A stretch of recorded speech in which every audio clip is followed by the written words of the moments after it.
Ed, it's great to meet you here again, but 3,000 miles from our respective homes. Yes. But it's awesome to be at IBM Think conference. In Boston. And Live from in Boston. Boston. I think when people are watching this, it'll be recorded, but yeah. Oh, it's live from Boston. Obviously, whenever we are recording, it's live. So that's the redundancy. Well, you never know. It could be AI generated.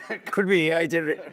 Okay, I'm sure that my AI version is better than what I am. We need to do at least one of these as an AI generated. Oh, it'll be great, man. Yeah. It'll be absolutely awesome. The better version of Anant. Yeah. So this is obviously your first think, and for our audience, we have done one of these before, and we hope to make it a regular practice. And not clear whether it works for all our audience, but we would actually enjoy talking to each other and getting some guests. Yep. So in this first think, I know that the Arvind's keynote was a bit too early for you. You're not an early morning person. Yeah, I did. But I'm sure you brushed up on what the key announcements were. What struck you?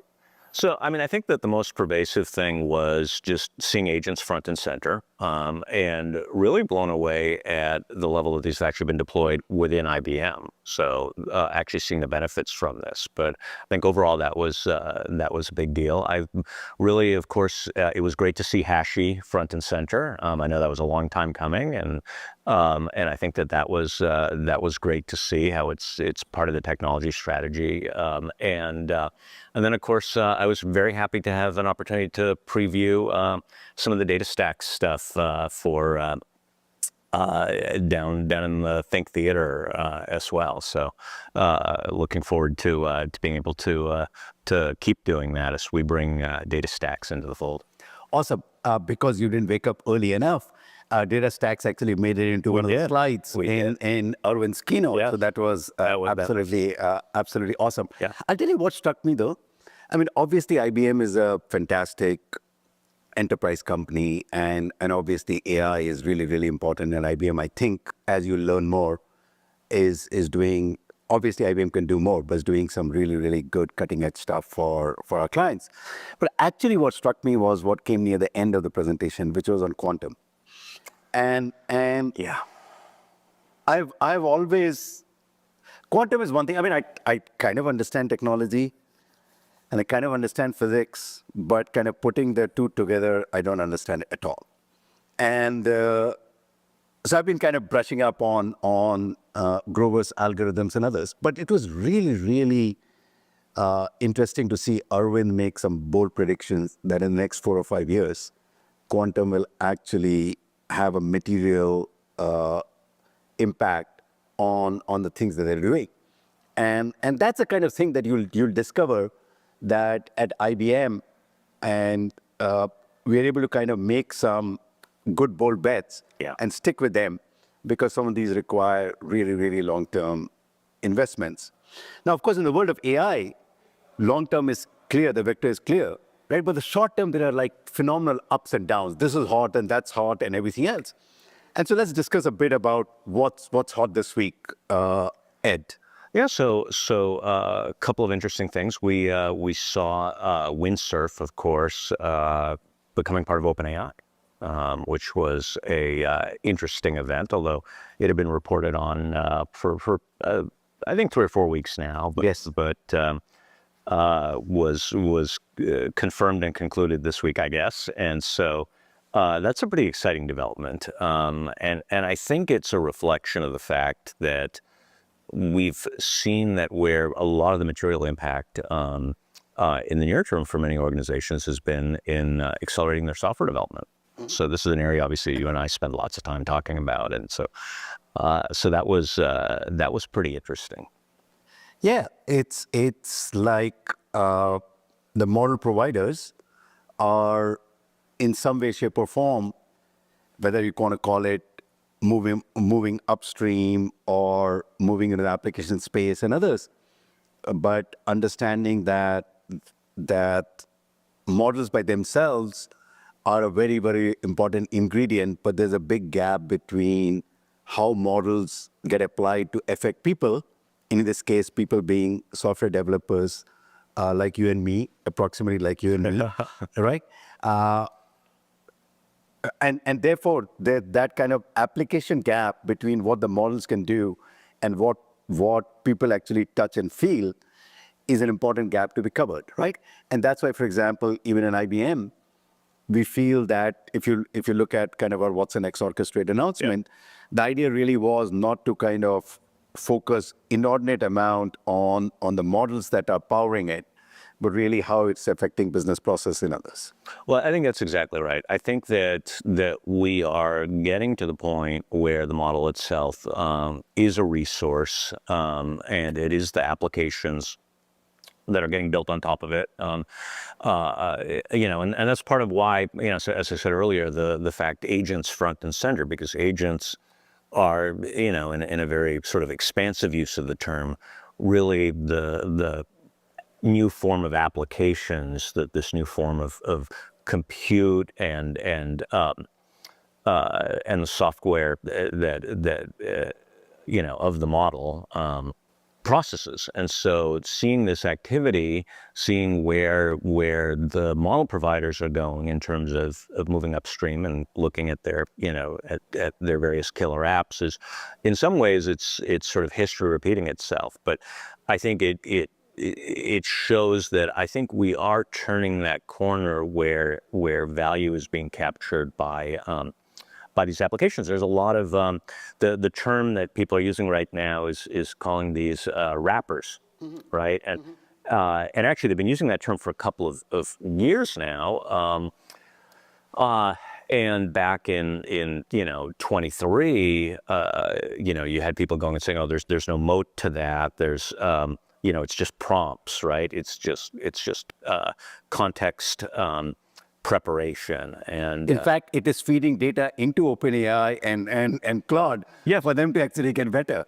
Yeah. But I think I think that that's true, and I think that virtuous cycle never goes away. In fact, it proceeds faster. But I also do think that we're at the point where, with the capital investments and the size of the models, that we now have to be able to put them to work. I mean, it's like, it's like in the early days of cloud, you needed a healthy ecosystem of companies that were building, their online presences and launching SaaS applications and so on to justify the build out of cloud. And so the same thing now is happening in the model space. These wrapper companies, and again, that's the interesting thing, and this has been written and blogged about, is that 2 years ago you say, oh, the wrapper is it's not defensible, there's no value, and now of course what we see with Windsurf is it's like, well, actually.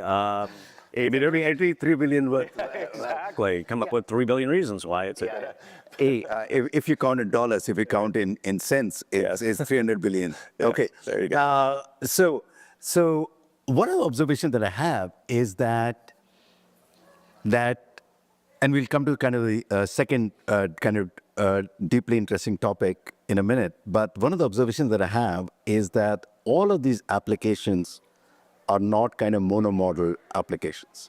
Okay, so if you kind of listen to either Cursor or Windsurf, they take pains to describe the fact that yes, they've kind of configured the application well. Yes. But they've got kind of an ensemble of models, and different models fit the job, right? And I think this is another something, not to be kind of a shameless plug of IBM's, but I will be. The IBM has consistently believed that one size doesn't fit all. And we have kind of put a lot of emphasis on sometimes, or for a large number of times, smaller fit-for-purpose models. Oh, absolutely. Are fantastic. Now, it may turn out that kind of very broad reasoning and knowledge things, you need kind of frontier models. But for a lot of, for example, code completion tasks or financial tasks or spreadsheet tasks or business intelligence tasks, you can actually do with smaller models. And what I'm learning is that these applications that are being built that are really, really high value actually work on an ensemble of models below. Oh, I think that there's no question. I think that we're seeing that in every domain where where you're building an agentic application around that. I mean, even, and the coding space ends up being a great example of some of these design patterns, because they all do that. Whether you're talking about Cursor, Windsurf, even Claude Code itself, spreads its calls between Sonnet and Haiku and these others, and when you start adding the domain-specific models, and for that matter, and we see this quite a bit. A lot of the fine-tuned models for specific company data sets and all of that. You begin to see that you do need this ensemble of models. You need to be able to broker this for fitness for purpose, and also just the economics, because that is the new currency. It's tokens. As you saw at the beginning of Jensen's keynote a few months back. So, we're absolutely, yeah, and that's my shorthand now is tokens equals dollars, right? Like you need to follow the tokens. Token equals some milli dollars, but yes, absolutely. Hey, what to switch topics? You and I have been in I've learned a lot from you. Hopefully you've learned one or two things from me, but I've learned a lot from you in the world of APIs and middleware. And I was just pondering a bit. I've started to use Anthropic's computer use model. Mm-hmm. And I find it to be pretty effective when I give it a high-level task for it to navigate the websites and click the buttons and do the right thing. And presumably, OpenAI's operator does the similar thing. And that got me thinking. And obviously, we've been talking a bit about this. So in the world of APIs, we always felt that APIs needed to be fit for purpose for the applications.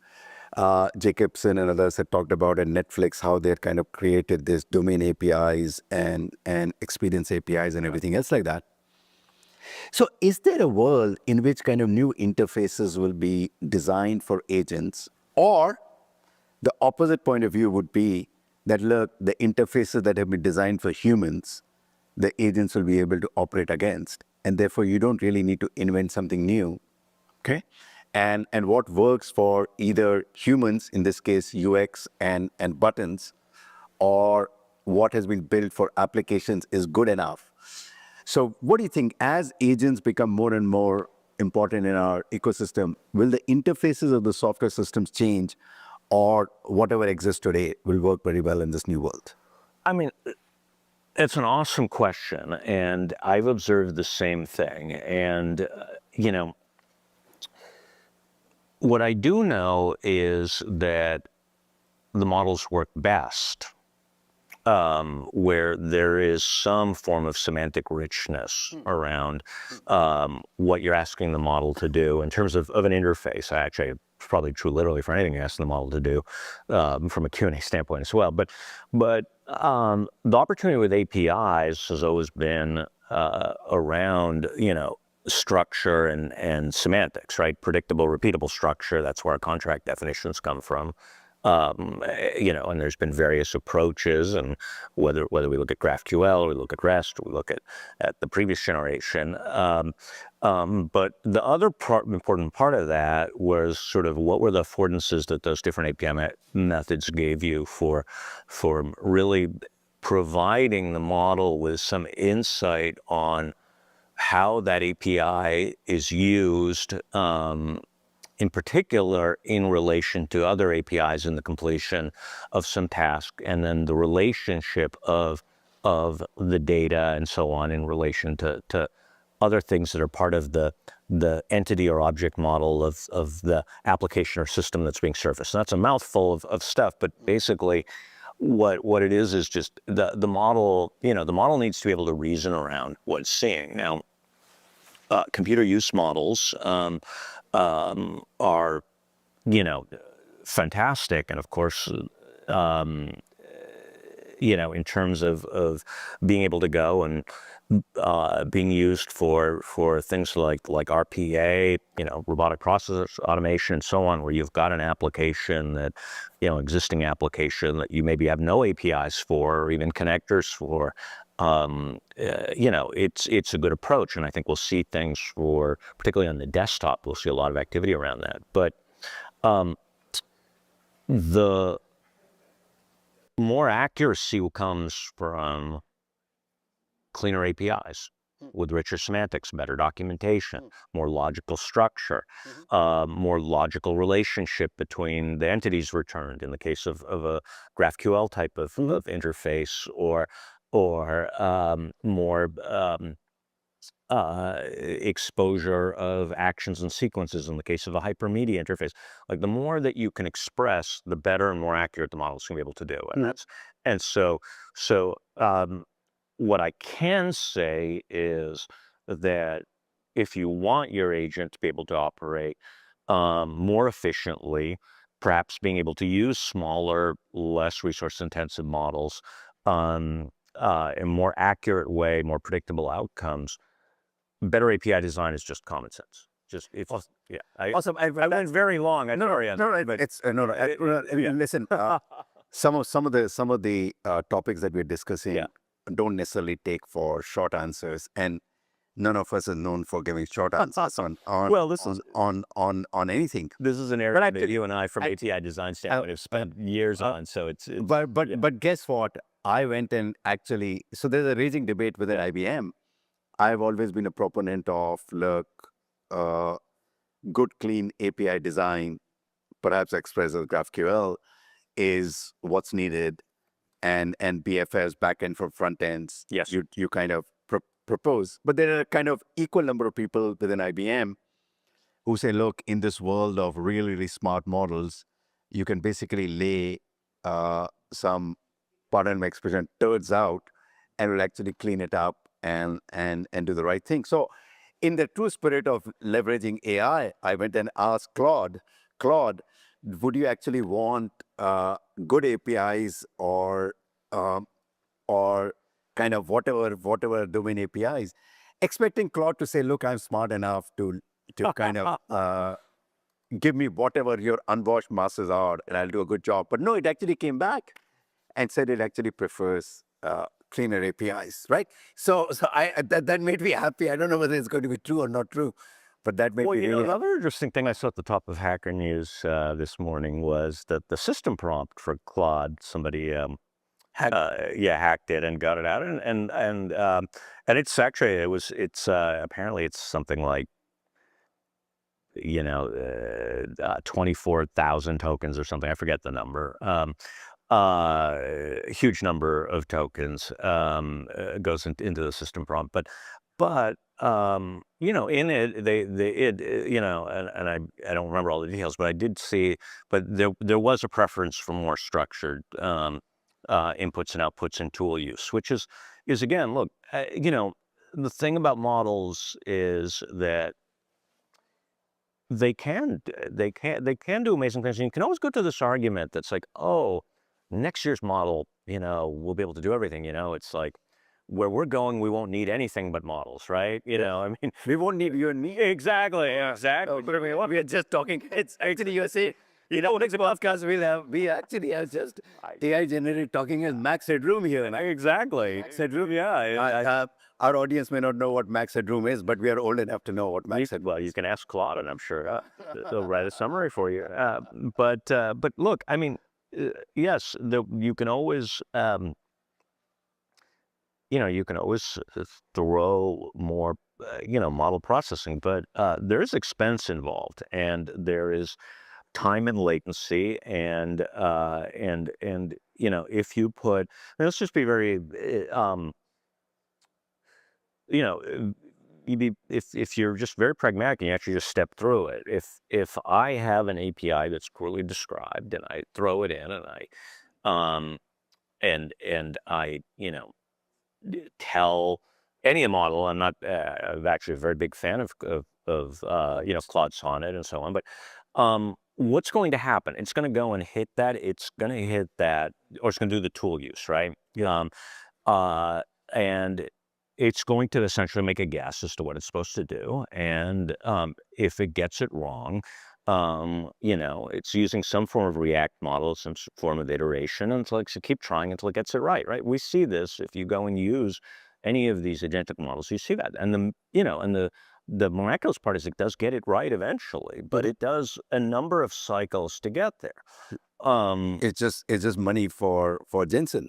It is. Yeah, I mean, nice work if you can get there. Oh, yeah. But the point is that if you have a well-designed API, then the model is able to get it right the first time. It's able to interpret the results in a structured way. It's able to verify those. And the software is able to get on with its task. The end result for the user is that it gets completed faster, more accurately. They don't have to sit there thinking what's going on with this. The model is able to do what it does best. Costs are able to be contained, and accuracy is preserved. And I think from a production system standpoint, that there's no question that you're going to want well-defined APIs. Well-designed APIs that are going to couple with the model. It doesn't make sense to introduce any more unpredictability to the agent that's necessary. Right? Yes. But the final point here, and I've got another topic. The final point here, though, is that people who build systems take a lot of care in building human interfaces. Yes. Okay. So you don't just randomly throw an interface. My belief is people actually put in more care in their human interfaces than they do in their APIs. Okay, we have seen this. Yeah. We have seen this, right? You could love the interaction paradigm, but underneath the covers, it's really, really messy.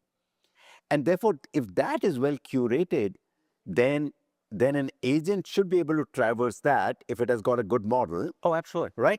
So I think that this debate on whether you need kind of well curated APIs for agents, with agents being kind of a new user, or whether we can actually leverage what has been built for humans.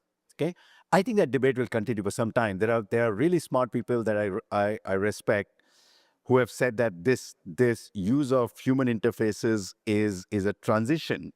Okay, and eventually, if agents really take off, then this will become less and less important, and therefore you will have kind of APIs designed for. Oh, absolutely. Yeah. Right. Yeah. No, we're on the same page on that. I think that the primary. No, I'm not saying I'm on that.